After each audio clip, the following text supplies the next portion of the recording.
2024 is over. We now move on to 2025. Yeah, it was a pretty okay year for movies. I felt like obviously it wasn't as good as 2023. Maybe I'll do a video on those movies another time. But yeah, 2024 is done. Now we can move on to 2025, which means it's time to rank the movies of 2024 that I've watched. Specifically that I've watched.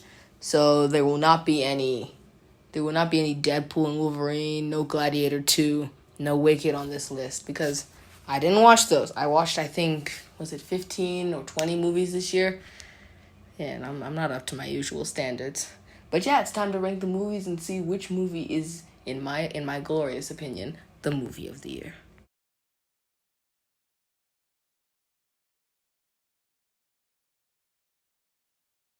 Some ground rules before we start ranking these. I am not going to be reviewing each and every single movie, thoroughly. I'm just going to be quickly stating a few notes on what I liked and disliked about the movie and why I rated it that number. Because if I review each and every movie thoroughly, then we're going to be here for 2 hours, and like me, there are lots of other things we'd rather be doing. But hey, you guys are watching my videos. The last video was the most views I've ever gotten, so if we can keep getting that higher, that would be great. Remember to share the video after this. And yeah, just some specific things. I did not watch every movie this year. So if there's a movie that you liked that I didn't review, let me know in the comments and maybe I'll try and watch it. Unless it's like an R-rated movie, then I've got some begging to do. Well then, let's get into it with last place. First, quick shout out to my dad. Happy birthday, Dad. Love you. And if there's a movie you want me to review, that will be first priority before I publish this video. But knowing you, it's probably just the Bourne trilogy again. Megamind versus the Doom Syndicate, the new film. I have never, in my entire life, ever seen a movie that was as bad as Megamind 2. Megamind, the first one, was so good. It was just it was a classic villain kind of turned hero story. The cast was great. I mean, this movie was so funny and just fun to watch, and I loved it. So when I heard there was a sequel coming out, I didn't pay much attention to the details behind it because I hadn't started a reviewing career yet. But I should have paid attention because I went into that film thinking, oh yeah, this is going to be hilarious. We got Will Ferrell back and everything. Oh my goodness, this is just going to be great. None of the original cast was there. The animation looked disgusting. And the plot was all messed up and convoluted. I don't even know why I watched this movie. The only movie that I can think that is even close as bad as this is Peter Pan and Wendy. But yeah, I'm never watching this movie again. I recommend that you never watch this movie. Watch the first Megamind, and that's it. And I wish they could decanonize and pretend that this was some other universe of Megamind. Oh my god, this movie has so much potential. When I deeply review it one day, I'm probably going to spend 20 minutes ranting on this, kind of like I did Kung Fu Panda 4, which we'll be talking about later. Moving on to... No Time to Spy, a new Loud House movie. I said I was going to review every movie that I watched this year, and that means these random pieces of stuff that I watched. I was at my cousin's house. There was nothing to watch, so he just was like, hey, remember the Loud House show? Yeah, I do. One of the most disappointing fall-offs I've ever imagined. Well, we cover movies, not TV shows. And I'm like, yeah, sure, just put on the movie. The best thing I can say about this movie is the title, No Time to Spy. Kind of a cool title, kind of taken from the James Bond movie, No Time to Die. But yeah, that's all I can really say about this movie. It was bad, it was mixed up. I stopped liking Loud House after the first season, so nothing to really care about. But hey, I'll watch it again over Megamind 2, but I'm probably never going to watch this again. I think it'll disappear from my memory within the next 40 seconds. What's my name? Well, this was disappointing. When I first heard that there was The Descendants 4 coming out, I was mixed on the news. Yes, I loved all three Descendants, don't hate. But with the actor, with Cameron Boyce's passing, I just kind of felt like it wasn't really necessary to make a fourth one. But I'm like, hey, if they make it good, it's fine. They made Black Panther Wakanda Forever good when the main actor died. And, we still enjoyed that even though the actor was gone. But, yeah, this movie didn't do well. My sister thinks it's amazing. She says it's better than Descendants 2. She is wrong. No one listened to her. But Descendants 4 was just boring. None of the songs were memorable. All the characters were weak. The best character in the movie was Brandy returning as Cinderella. There was no depth into the movie. Everything I wanted to happen in the movie didn't happen. I wanted them to show why the Queen of Hearts became evil. They didn't. They just prevented it and everything was fine. It was too simple. There was no plot twist. There was nothing.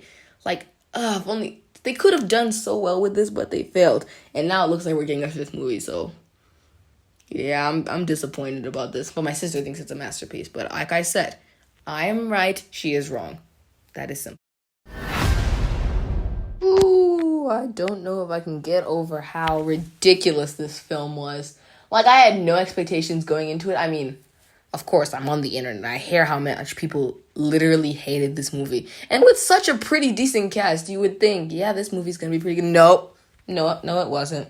This is one of those Sony spin-off Spider-Man films that feature a Spider-Man character, but no Spider-Man. All of them have failed except the Venom movies, which I haven't watched yet. Don't hate. I did not like this movie. I felt everything was rushed, paced. It was expected. There was nothing interesting going on here. It was just a bunch of, I don't know, random stuff going on. Like, okay, so you had these 3 girls who were supposed to get spider powers, but then this guy wanted to kill them before they used their spider powers to kill him. It was just weird. And we didn't even see them use their spider powers. None of them. Then there was Madam Web, who can see into the future. She helps them. This movie was a mess. And I don't even know why the Sony guys said that, oh, it was actually a good movie. People just don't understand. No, we understand perfectly. This was a bad film. Like, I don't know how to watch this. Like, I can't watch this. We saw them in their suits with their powers for 3 minutes. I think it was 3 minutes. Like, you don't waste actors like that. Like, oh my goodness. Like, I don't know how this film was even made. I guess this is Sony for you. Like, how do they make this movie and then make this movie? Like, what is up with Sony right now? But, I mean, they can cook in some things and they can absolutely burn the dish in others. Moving on. I watched the first My Spy at a friend's house, and I thought it was pretty funny. Dave Bautista, I think I butchered the name. I think he's a great actor. Like, I've mostly seen him as Drax in Guardians of the Galaxy, but he did pretty well in this. The girl Sophie, yeah, it was nice. It was a nice movie to watch. And the sequel, bit of the same mess. It was kind of a brand, like, I have watched so many spy/espionage movies, as it is my favorite genre, but I felt like this one was too close to the stereotype. Like, movies like Mission Impossible, Jason Bourne, and John Wick, they go away from the stereotype and put their own spin to it. That's why they're popular. This, well, it was fun. It was just a fun watch. That's all I can say about it. It was just mid. That's why I can't really put it even any higher than these other movies, because it was just a movie. It was just a movie that was fun to watch, and I mean, yeah, I watched it, and I guess I could say I enjoyed myself. I'll hand it to the acting of Chloe Coleman. Yeah, it was an okay movie. And a third one? I mean, you can do a third one. Like, it's not like you need a third one, but I mean, you can waste your money Prime Video if you want to. That's your decision. Alright, we have now reached a big jump in quality of movies. The Thundermans return. Now, The Thundermans is an old sitcom on Nickelodeon that is a very, very big part of my childhood. This show is really funny. And so to hear that they were returning for their own film, my expectations were a tad too high for this film, so I was greatly disappointed when the quality was about the same as the show. But it was still a fun watch to see the twins back in action, to see the whole family, everyone grown up.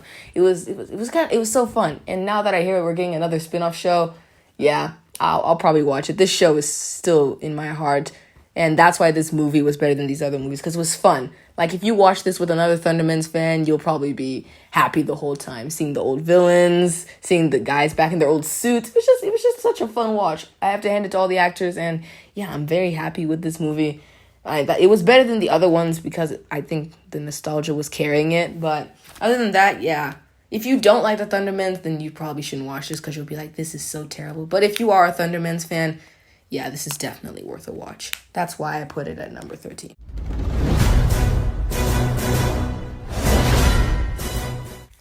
Well. If it isn't a movie I've already reviewed, yeah, Despicable Me 4. If you really want the full in-depth review of this movie, you can go back to my channel. I did a video on the Despicable Me movies. But the fourth one is quite literally the weakest of the films. The third one was so good. As I said, it's my favorite Despicable Me movie and the best one in my opinion. I feel like after that, if they're going to make a fourth one, it should be just as good, right? Wrong. Yeah, this movie was just slow. The villain wasn't even in there. He was so boring. I mean, the kids did nothing. It was just so boring. The minions did nothing. It's like everything you wanted to happen in the film, the exact opposite happened. There was no plot. I couldn't really understand what was going on. In fact, I barely even remember it. And no, I am not going to go watch it again and redo this video. Like, it was just boring. So, yeah, this is really disappointing for the Despicable Me franchise. Because, like, Illumination is such a stereotypical movie company. They don't take risks. I mean, they've made some really, really good films, like Sing. Sing is one of my favorite movies of all time. You all should watch that. And they've made things like the Super Mario Bros. Movie. That was a legendary film. But what else have they done? They just make more Despicable Me films. Like, I'm pretty sure we're going to get 5, 6, 7 Despicable Me films because of how much money this franchise just makes. Like, it's Despicable Me. It's Minions. Kids love these characters. And I get it. So that's why they're going to keep making these, but don't expect me to watch Despicable Me 5 unless you do my idea of returning all the villains to fight Gru. Other than that, yeah.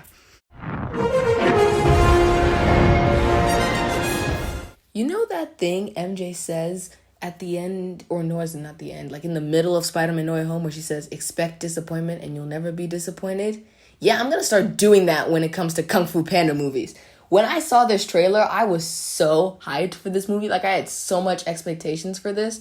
I'm like, oh my goodness, Tai Lung's back. I think they're going to bring all the villains back. This is going to be the greatest film I've ever seen. And if they did that, it would have been the greatest film I've ever seen. But they didn't.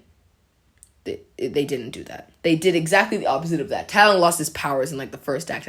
Then they just showed Shen and Kai for, like, 2 seconds. It was just so bad. Also, I made a video on the Kung Fu Panda movies. If you want to see me rant even more about how bad this film was, you can go there too, because I'm trying to keep this a bit shorter. Like, there was so much wrong with this film. The villain was such a downgrade from the first 3 villains. Like, all 3 are top 5 DreamWorks villains of all time. Like, DreamWorks is so good with making their villains, but the Chameleon was terrible. There was no Furious 5, which everyone agrees are the greatest characters in the Kung Fu Panda franchise. So, yeah. I'm really disappointed in this film. So when it comes to Kung Fu Panda, expect disappointment and I won't be disappointed. Because I have no more faith in this unless they say the next film is going to be a combined of all the villains. Which they won't do, obviously. Okay, we have reached an insane jump in quality. The movies, because we have now reached the top 10. So the movies from now on are going to be probably really good, really great, or like phenomenal. So Mufasa the Lion King, like, the concept behind this film is good. Like when you think about it, yeah, it looks like it's going to have a good idea. I feel like if they 2D animated, the popularity behind this movie would have been epic. Because the concept behind Scar's backstory just sounds intriguing. Like, why did he go dark? Like, it was just so exciting to see, like, oh my goodness, we finally get to see why he turned into a bad guy. Like, in a movie I'll mention later, in Transformers 1, they dove into Megatron's backstory. After watching that, I completely understand why he went dark, and it was so beautiful to see his transition from good to evil. Okay, that didn't come out right. But, yeah, I felt like in Mufasa the Lion King, what? He fell in love with your girl? That's it, man? Like, that's it? That's why you decide, and then call me Scar so that you never have to say my name again. What was so good about the first Lion King is not just that, but the feeling of watching it. The tone, the themes, everything. Even the songs. I think I can sing almost every song from Lion King. Do not challenge me for that. But Mufasa, the only song I know is that I Always Wanted a Brother song because I keep hearing it on the internet. Oh my goodness, it's now getting annoying because it's not a good song, it's just an annoying song. And there's a big difference between good and annoying. And I don't like that. Like, Let It Go isn't a good song. It's annoying. I'm going to get so much hate for that. But yeah, Mufasa was a good movie. It was a good movie to look at because it was a live-action remake. I told you guys I don't like live-action remakes. But this was an okay one. Like, I'm not going to hate on it because I did like watching it. I did beg to finish it. So I'm going to put this a little higher on my list because, honestly, though, wouldn't I watch Thunderman's Return over this again? I don't know. But yeah, this had a much more potential than Disney knew what to do with. But then they didn't need a hit this year. They had a different one.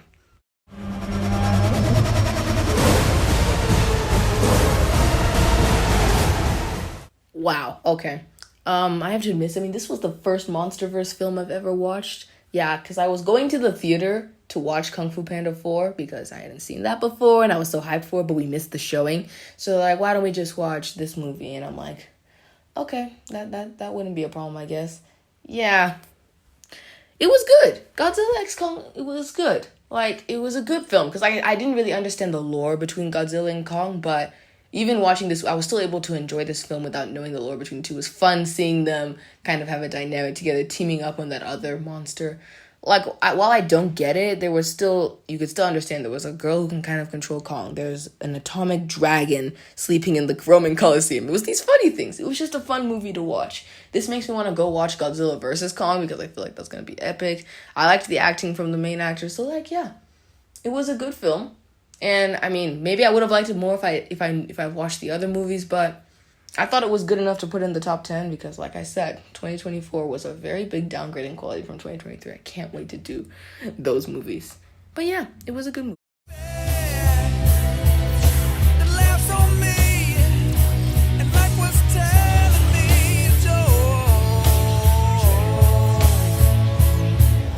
Wow, I am very impressed with this film.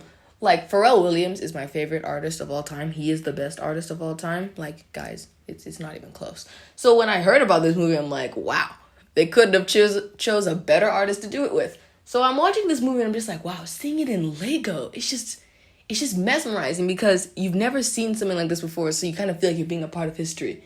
Now, I'll admit, Pharrell Williams fans enjoyed it more than, like, I don't know, Michael Jackson fans. But I just felt like it was so entertaining to see the visuals and the colors by watching a documentary, but in Lego. Like that's cool to me. Like, a lot of, like, Lego movies are so fun to watch. I mean, Lego movie is monumental to cinema. The Lego Batman movie is phenomenal. We don't talk about the Lego Ninjago movie. And it's like, yeah, I really enjoyed this because it was just so nice to feel and enjoy. And Pharrell Williams is the GOAT. And this fully solidified it for me. So definitely go watch this movie. This was a funny movie. Because when I heard the reviews about this movie, everyone's like, oh, it's horrible, Dwayne Johnson's terrible, Chris Evans is bad, blah, blah, blah, blah, blah.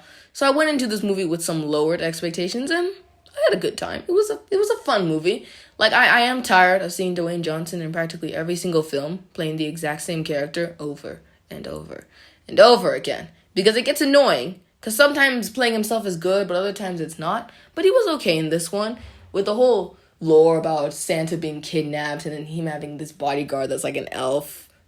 It was funny. And then Chris Evans being like the tracker who can track anyone down, who accidentally gave Santa to the Christmas witch. Yeah, let's yeah. It was a fun movie to watch, a fun holiday movie that's just fun to watch. There was so much lore you would only understand if you like knew about the little stories and Christmas traditions. And I think J.K. Simmons was really funny as Santa. The first act was funny. Like, the first act was so good. Like, if it was just the first act, this would be a top 5 movie this year. But the second act was weird, and then the third act was unsatisfying. I wanted something more that would have made me maybe either almost cry or be like, yeah, that's what Christmas is all about, even though that's not what Christmas is all about. We know the true reason that Christmas is all about. But yeah, Red One was funny. Red One was fun. Dwayne Johnson did okay. Chris Evans was good. And yeah, I liked everything else about the movie. So yeah, that's why I'm putting it at 7. What's mine? Oh boy. Lift. This movie was so good. We have jumped from the good quality to the great quality because Lift was such a funny movie. Everyone says it's bad. No, it's not bad. This was so good. Like I said though, spy/espionage is my favorite genre. And when you put Kevin Hart in that genre, yeah, I'm gonna love it because Kevin Hart is one of my favorite actors and comedians in general. It was so funny to just see how they have to like hijack an airplane with this whole crew. It gave you like Fast and Furious /Ocean's 8 vibes, but with airplanes. Yeah, that doesn't sound right. But it was still funny. It was still great to watch. Kevin Hart leading his team. Like, I wish this was a movie that you watched in theaters, not just a Netflix movie. But other than that, it was funny. The dynamic between that CIA agent. And the twists and turns were kind of funny. I didn't expect any of the plot twists that happened in the film. But it was great to see the end. And yeah, very good movie. Please give me a sequel. Obviously, I don't know what you'd do with the sequel. It ended fine, but Lift. I had such low expectations going into Lift, and they rocketed them. That's why I can put it at 6. But it just missed the top 5, and you'll soon see why.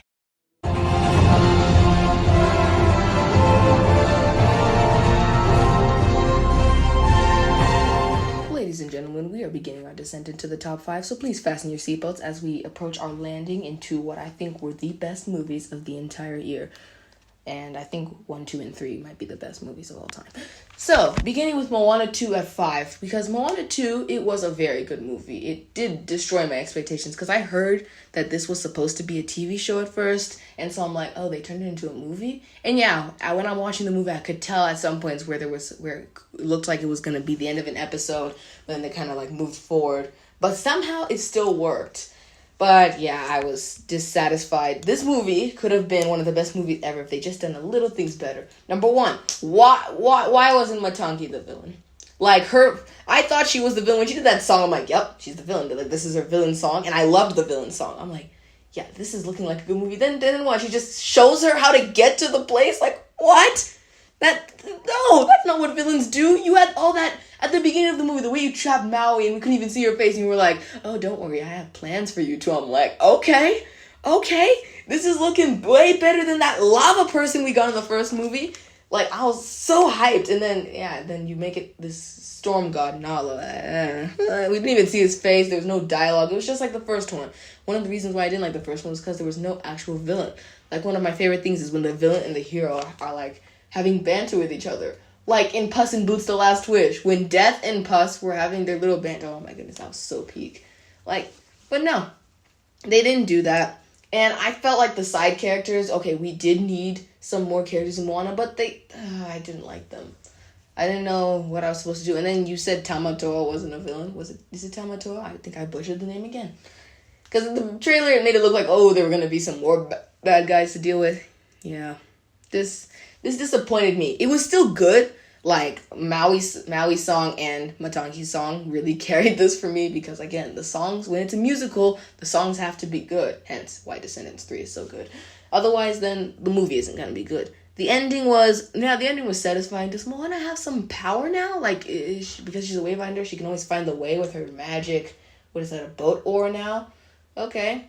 This is really interesting. Oh, and, I mean, Maui should have died. I love Maui as a character, but I think I would have loved this movie more if Maui had, like, sacrificed himself. Like, the way he was getting electrocuted and losing all his tattoos, I felt my emotions going higher and higher. I'm like, no, this can't be happening. And the way he smiled, I'm like, no! But yeah, that was Moana 2. My sister thinks this movie was great. Like I said, I am right, she is wrong. I think this should go in, like, some historical book, guys. I am right, she is wrong. That works, right? It's a quote. Okay, guys, these movies are peak movies. These movies are movies that I would put in, like, my top 20 all time. Like, every movie ever made, these movies go in my top 20 all time. Starting with Transformers 1. Now, I will say I'm not as into the Transformers franchise as, let's say, one of my little cousins is, who literally eats, sleeps, and breathes Transformers.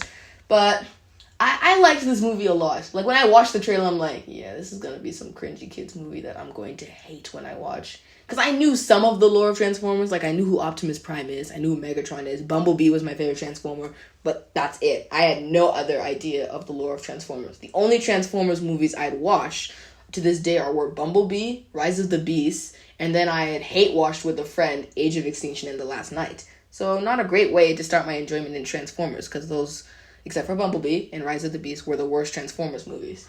But when I went into this movie, I don't know what it got me. The first act was just funny enough that I'm like, okay, I'll stay into this. Like, this scene when Optimus says, transform. Hey, Darkwing. Don't. My finger can transform. Yeah. Guess which one? Allow me. That really made me crack up. And to see the dynamic between him and Megatron, or I guess Orion and D16, the way they were friends, yeah, it was so fun. And then in the second act, that's when things just got crazy. With the whole Sentinel betrayal thing, I had no idea about Sentinel Prime, but then now I'm just like, I hate this guy. Like, and I could slowly see D16, like, turning evil. Like, if you look at his eyes in the first act, they were yellow, saying he was good. In the second act, you can see that they were orange, showing that he's conflicted. And in the third act, which carries this movie, the third act was so powerful, like, you can even see D16's eyes turned red. This shows that he's fully evil. Like, when they finally, like, fight and everything was just so good. The quotes, the music, everything was amazing. And this line right here. Why did you do that? Why?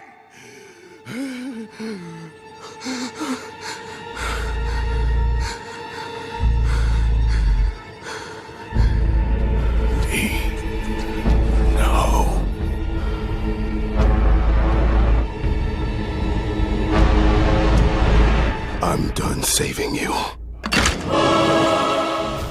That literally made me shake. I could feel goosebumps from the power that scene had. Like, why is Brian Tyree Henry not being nominated for an Oscar right now? His performance as Megatron was revolutionary. Like, revolutionary.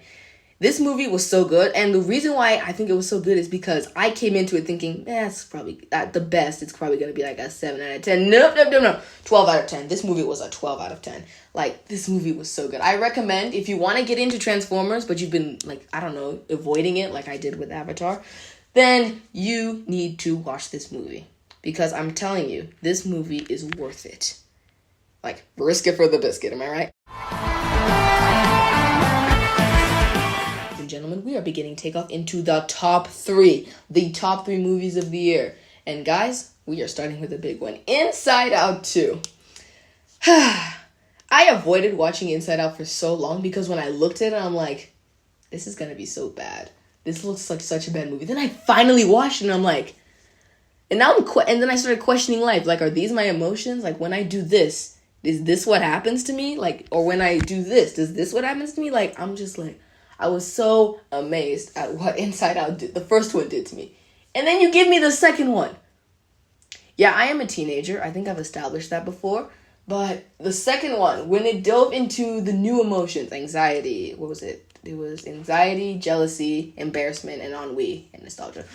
This was so good. To see the way Riley was dealing with this, and the way anxiety kind of wanted to take control. Like, everything, it just made me, it was so beautiful to see this film. That same little cousin who thinks Transformers 1 is the best movie of all time said Inside Out 2 is terrible. I am right. He is also wrong. Say it with me, guys. I am right. He is also wrong. Because, like, my opinion matters, I hope. Inside Out 2 just really, really changed my life. I am still questioning. Whenever I do something in my actions, I reflect like, oh, was this anger, like, taking the console right now? Or was this jealousy? Was this embarrassment?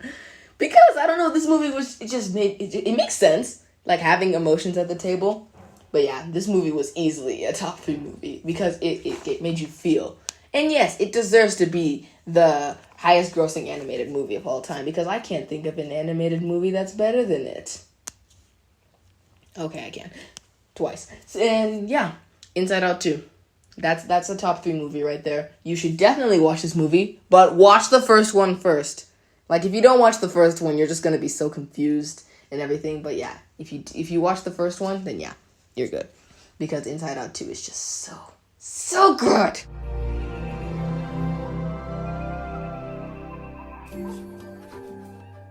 Mayday, extreme overload of expectations destroyed. Mayday, extreme overload of expectations destroyed. The Wild Robot was my most surprising film of all time and my second favorite movie of the year. Because I looked at The Wild Robot and I'm like, whatever. I just saw it on my thing and I'm like, whatevs. I don't feel like I'm going to watch that. Then I went to my trusted reviewers that I take inspiration from sometimes, and they said this movie is so underrated. This movie was so beautiful. So I give it a watch, and oh my goodness, I sense pure Lion King vibes from this. In fact, it might even be better than Lion King. What am I saying? Oh my goodness, I'll get the entire country of Africa hunting me down. The Wild Robot was so good. Like, the story of just a robot befriending a bird, it sounds so dumb to a normal person's view. But when you actually watch the movie, you understand it. You feel for it. I want to watch this movie again. In fact, maybe I should take a break right now and go watch it. I watched this movie and I was almost in tears at the end. Only one piece of media has ever made me cry. And this was about to be the second, but I held it in like a champion. So, yeah, watch The Wild Robot. Lupita Nyong'o delivers a breathtaking performance as Roz. And then you've got the other sidekicks like Pedro Pascal as Fink, yeah. Yeah, this movie was it was special. The plot was special. The themes were special. The colors, the animation. Like, how does DreamWorks make this and then they make this? Like, what is this? Is this magic? Is this Doctor Strange working here? Like, there's no way. They made the worst movie and my second favorite movie of the year. And I mean, you guys will understand why it's not my favorite movie of the year. But yeah, Wild Robot, watch this movie, enjoy this movie, and love this movie. Because, yeah, I can't wait to get a sequel for this. Please tell me we're getting a sequel for this, right? Yeah, we are. Surely. Please.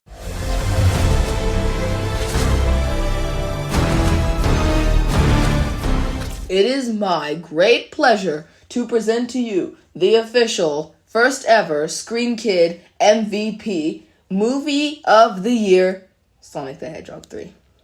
This movie was straight out of my dreams because this movie, it changed my entire life more than Inside Out 2 ever would, because this movie was so phenomenal it has moved into my top 10 all time. Yes, it took Sonic 2's spot because I also thought that movie was peak. When I heard the trailer of this movie was coming out, I think I did a little dance and I started screaming, and my mom's like, "Why are you screaming?" And I'm like, "Because the greatest movie ever trailer has just come out." That was some pretty high expectations. Like, I expected this movie to be a 7 billion out of 10. And what was it? Yeah, around the area of 773 billion out of 10. This movie was so good. I loved everything about this movie, from the story to the action.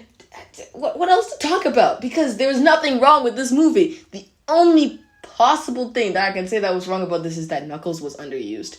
I mean, with the way he was taking out Sonic in Sonic 2, you'd think that he could do that to Shadow in Sonic 3. This movie is going to be amazing if you know about Sonic and you know the games and everything. This movie is the greatest thing ever to you. If you don't really know about Sonic, go watch the first two and sit through them, even though it might seem a bit boring. Then come watch this. Then you will love this.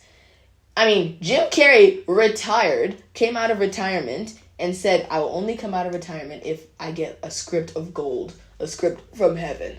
Well, I mean, looks like this was a script from heaven because he came back and played not one, but two characters. Two very good characters, I might add. James Marsden had a way smaller role in this film, but his role was just as beautiful.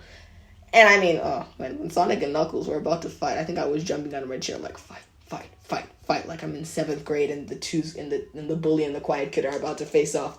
Like, oh, it was gonna be so good. And that scene where Sonic and Shadow go super form together, I was almost in tears. But again, I held it in like a champ. But they were gonna be happy tears, because this movie destroys every other movie I've ever talked about. But man, Wild Robot was close to be my movie of the year. And yeah, even if I watched Deadpool and Wolverine, Gladiator 2, and Wicked, it still destroys them all. Because there is no way I will ever see a movie that could even possibly top Sonic 3. I stand corrected. This movie is going to destroy the world.